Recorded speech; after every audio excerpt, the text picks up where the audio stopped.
Do you know what? Every time I've been on the course recently, for some reason, my friends are out driving me. My friends are hitting their irons 10, 20 yards further than me. Yet, they swing the club about 10, 15, 20 mile an hour slower than me. How is that possible? Well, then I figured out exactly why it's possible. And it all started because I videoed my swing head on. And when your impact position looks something like this, yeah, you've got a bit of an issue. You see, for the last couple of months, well actually, the last year, I've really struggled to hit my irons consistently. And my ball striking has been a bit all over the place. And it's mainly because during contact, I am massively flipping my hands, which means I open up the loft, okay? I actually open up the blade and the hosel, which will explain why I shank the ball now and then. And quite frankly, I'm losing out on so much distance because the ball is going straight up in the air. So guess what? We need to solve this. And that is what this video is about. So I want you to remember, I am not a golf coach. This is my own personal golf journey. I have a golf coach myself, and he's the one who usually gives me some of these drills, as well as a couple of my friends who are pros and so on and so forth. Okay, but these are the free drills that I'm using that hopefully is going to help me to start getting a bit more lag with my hands, not creating too much loft, and getting some effortless distance, because we all need that. The first thing I've been massively working on is the fact that I'm a little bit of a slider. And when you slide, that means if you slide too far, you tend to have to cast the club, which is this flicking with our hands that's the issue, because otherwise you would probably fat it, thin it, or even just massively pull it left. So if I really want to solve the issue long term, I need to mitigate. You don't want to get rid of complete, any lateral motion whatsoever, but I need to mitigate the amount so I start turning around the corner a bit more with my body. Right.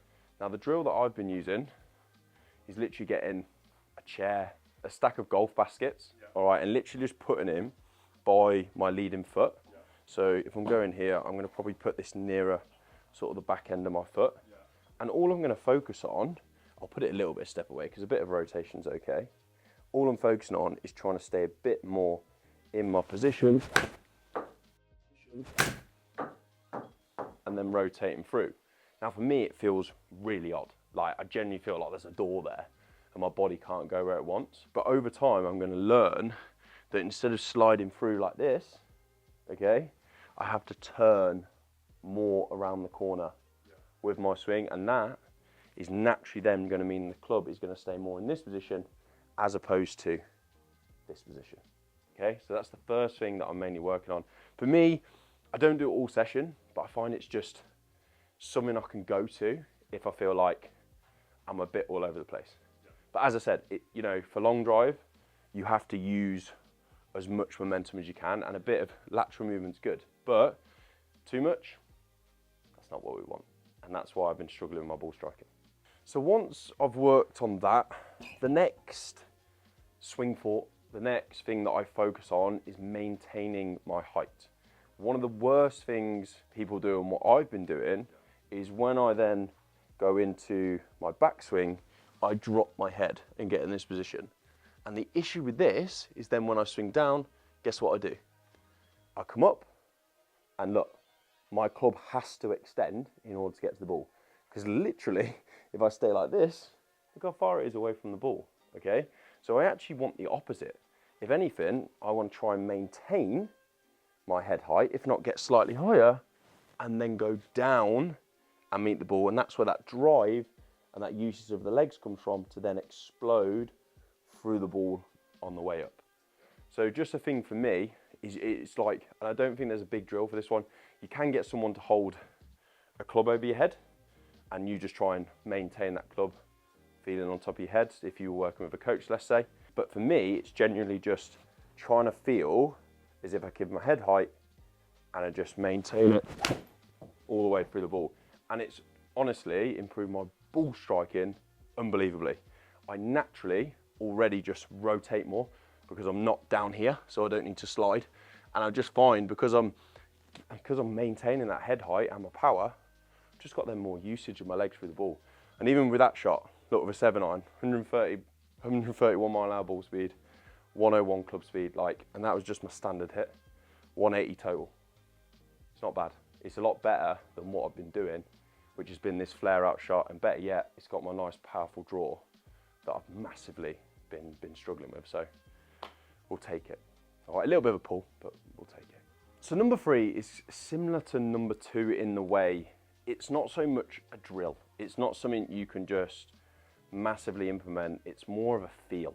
You're trying to get into the right position by just feeling like you're there. And for me, because I'm lacking so much compression from the flicking, you know, my ball striking's completely off. I'm trying to get a feeling that I am compressing that ball and almost hitting a bit of a punch shot. So what I've been doing is, one, I have naturally brought my hands a little bit more forward. I feel like I'm covering the ball more, you know, not, if my hands are behind the ball, and that's sometimes a bit okay with the driver, but you cannot be doing that with an iron. You're just asking for yourself to do something like this and open up the blade. So I've naturally brought my hands a bit more forward. One thing I did was, I would notice I was having quite a close stance accidentally. I didn't mean for that to happen. So I have opened my foot more, which helps that rotation element we talked about. And I'm just trying to get a feel as if I almost delay my hands as much as possible and really keep my, and almost take my left hand towards my hip before I even hit the ball, which it does feel weird at the start, but already you should notice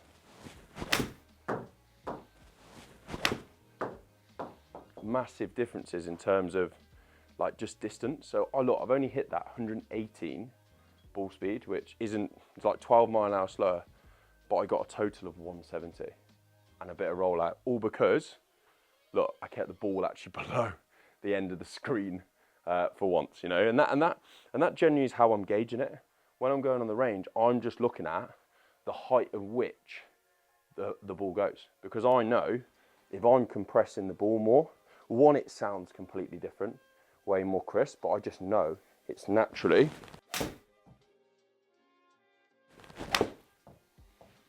not going to go as high, and I should no longer fear the wind. I mean, that was a bit left, but again, it was a lot lower. You know, that one's gone 174 this time, bit better ball speed.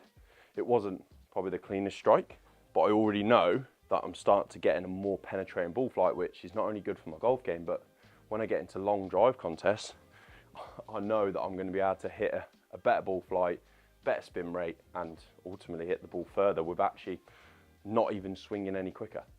So, you know, you're literally gaining yards based off the simple fact you're connecting with the ball better. I mean, obviously it sounds, you know, everyone knows that, but, you know, it's such a simple thing that I feel like we all miss out on quite a bit. That one was a lot better. 130 ball speed, actually a little fade on that one, but 180 total. Again, that one was a little bit high because of a cut, but it's so much better and more consistent than what I've been doing. And I would say to anyone who's thinking like, feeling a bit powerless, powerless is a pretty deep word, a very deep word, but I genuinely did feel like that on the course about a few weeks ago before really sorting these things out. I just felt like, I feel like I'm swinging at it ridiculously quick, but for some reason my ball's going nowhere. And as soon as I've adjusted this, I automatically feel like I'm absolutely booming the ball again. And my ball striking's got so much better. So look, if there's one thing that I would recommend, it's trying to implement some of these moves. You know, if you, obviously you're watching this video based on the fact that you feel like you're struggling with a bit of distance, and yes, it could be down to club head speed. But for a lot of people, already they're not even efficient enough in terms of actually striking the ball and getting the club at the right angle. Yeah. All right? Remember, I'm not a golf coach, but these are just the moves that I'm using to help elevate my golf game and hopefully get to scratch very, very soon. So look, I hope you enjoyed the video. Destroy the like button if you find that useful, and hopefully I'll see you on the next one. And yeah, subscribe if you want. Bye.